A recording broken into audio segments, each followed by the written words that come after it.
அன்பு நண்பர்களே, நாம் எப்போதுமே கடவுளிடம் நமக்காகத்தான் எதையாவது வேண்டிக் கொண்டிருப்போம். ஆனால் நம்முடைய தேவைகளை தள்ளி வைத்துவிட்டு மற்றவர்களுக்காக நாம் வேண்டும்போது நம் வாழ்க்கையில் என்ன நடக்கும்? இதோ ஒரு ஏழை பிச்சைக்காரனின் வாழ்க்கையில் நடந்த ஒரு அற்புதமான திருப்புமுனை. ஒரு ஊரில் ஓர் ஏழை பிச்சைக்காரன் இருந்தான். ஒரு ஆலயத்தின் வாசலில் அமர்ந்து பிச்சை எடுத்து அதில் வரும் உணவை உண்டு தன் காலத்தை கழித்து வந்தான். ஒரு நாள் அந்த ஆலயத்திற்கு ஒரு மகான் வந்தார். அவரிடம் தன் வறுமையைக் கண்டு வருந்திய பிச்சைக்காரன், சுவாமி, என் வாழ்க்கை கடைசி வரை இப்படி பிச்சை எடுத்தே கழியுமா?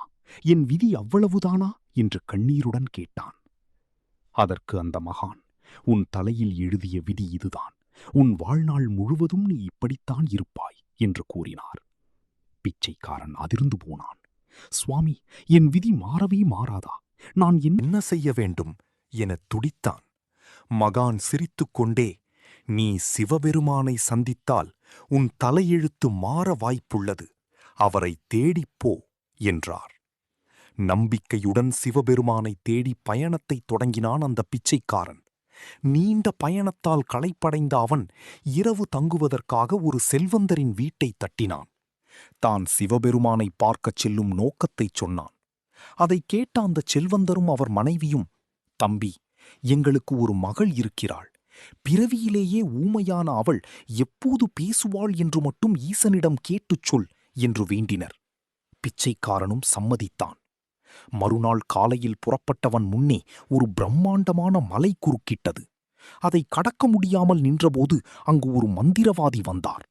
அவர் தன் மந்திரக்கோளால் பிச்சைக்காரனை மலைக்கு அப்பால் கொண்டு சேர்க்க உதவினார். அதற்கு பதிலாக அவர், நான் 500 ஆண்டுகளாக முக்தியடையாமல் தவிக்கிறேன். என் முக்திக்கு என்ன வழி என்று சிவனிடம் கேட்டுச் சொல் என்று ஒரு கோரிக்கையை வைத்தார். பயணம் தொடர்ந்தது. அடுத்து ஒரு பெரிய ஆறு குறுக்கிட்டது. அப்போது ஆற்றில் வந்த ஒரு பெரிய ஆமை அவனை தன் முதுகில் ஏற்றி ஆற்றைக் கடக்க உதவியது. அதுவும் ஒரு கோரிக்கையை வைத்தது. எனக்கு பறக்க வேண்டும் என்ற ஆசை இருக்கிறது. அதற்கு நான் என்ன செய்ய வேண்டும் என்று ஈசனிடம் கேட்டுச் சொல் என்றது. இறுதியாக பிச்சைக்காரன் கைலாயத்தை அடைந்து ஈசனை தரிசித்தான்.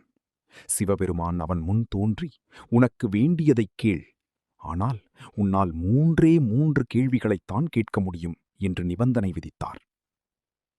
பிச்சைக்காரன் குழம்பினான். அவனிடம் மொத்தம் 4 கேள்விகள் இருந்தன.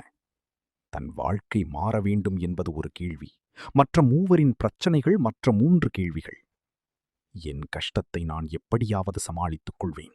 ஆனால் என்னை நம்பி பொறுப்பு ஒப்படைத்தவர்களின் வாழ்வு மலரட்டும் என்று எண்ணி ஆமை, மந்திரவாதி மற்றும் செல்வந்தரின் மகளுக்காக 3 கேள்விகளை மட்டும் கேட்டான். விடைகளையும் பெற்றுக்கொண்டு திரும்பினான்.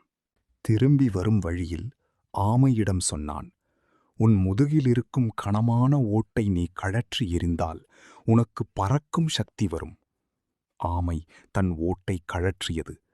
அந்த ஓடு முழுவதும் விலைமதிக்க முடியாத முத்துக்களும் பவளங்களும் இருந்தன. ஆமை பறந்து செல்ல அந்த புதையல் பிச்சைக்காரனுக்கு கிடைத்தது. அடுத்து மந்திரவாதியிடம், உன் மந்திரக்கோலை யாரிடமாவது கொடுத்து விட்டால் உனக்கு முக்தி கிடைக்கும் என்றான். மந்திரவாதி மகிழ்ச்சியுடன் தன் மந்திரக்கோலை பிச்சைக்காரனிடம் கொடுத்துவிட்டு முக்தியடைந்தார். இப்போது பிச்சைக்காரனிடம் செல்வமும் மந்திரக்கோலும் இருந்தது. இறுதியாக செல்வந்தர் வீட்டிற்குச் சென்றான். உங்கள் மகள் தன் மனதிற்கு பிடித்தவனை பார்க்கும்போது பேசத் தொடங்குவாள் என்றான். அப்போது மாடியிலிருந்து இறங்கி வந்த அந்த பெண் பிச்சைக்காரனை பார்த்ததும், அப்பா, அன்று இரவு வந்தவர் இவர்தானே என்று பேசத் தொடங்கினாள். மகிழ்ச்சியடைந்த செல்வந்தர் தன் மகளை அந்த பிச்சைக்காரனுக்கே திருமணம் செய்து வைத்தார். பாருங்கள் நண்பர்களே, பிச்சைக்காரனாகச் சென்றவன் இப்போது ஒரு பெரிய செல்வந்தன். அழகான மனைவி, அரிய மந்திரக்கோள், விலையுயர்ந்த முத்துக்கள் என அனைத்தும் பெற்று பெரும் நிம்மதியுடன் வாழ்ந்தான். தன்னுடைய சொந்த துயரத்தை விட பிறரின் துயரத்தைப் போக்க நினைத்ததால் கடவுள் அவன் கேட்காமலேயே அவன் வாழ்வையே மாற்றிவிட்டார். நமக்காக வாழ்வதை விட பிறருக்காக வாழும்போது நம் தலைவிதியும் தானாக மாறும். இதுவே இந்த வாழ்வின் ரகசியம்.